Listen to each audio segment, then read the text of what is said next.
সীতাকুণ্ডবাসীর সেবা করেছেন একমাত্র চট্টগ্রাম ৪ তথা সীতাকুণ্ড ও চট্টগ্রাম নগরের আংশিক আসনে বিএনপি মনোনীত প্রার্থী পরিবর্তনের দাবিতে দলের একাংশের নেতাকর্মীরা আজ শনিবার বেলা ১১টা থেকে একযোগে মানববন্ধন কর্মসূচি পালন করেছেন।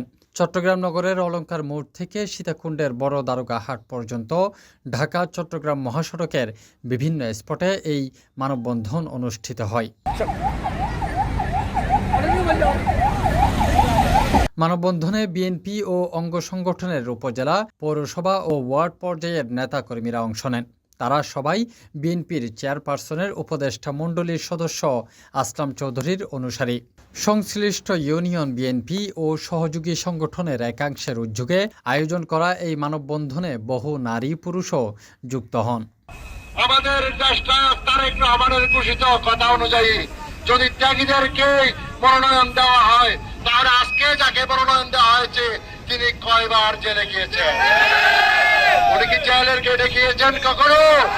সরেজমিনে সিটিগেট থেকে ভাটিয়ারি বাজার পর্যন্ত দেখা যায় মহাসড়কের চট্টগ্রামমুখী লেনের পূর্ব পাশে বিভিন্ন স্থানে অবস্থান নিয়ে নেতাকর্মীরা প্রার্থী পরিবর্তনের দাবিতে স্লোগান দিচ্ছেন।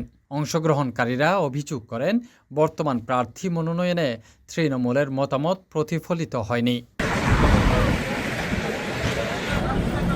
গত ৩ নভেম্বর সীতাকুণ্ডে বিএনপির প্রার্থী হিসেবে মনোনয়ন পান দলের উত্তর জেলা শাখার সাবেক যুগ্ম আহ্বায়ক কাজী মোহাম্মদ সালাউদ্দিন।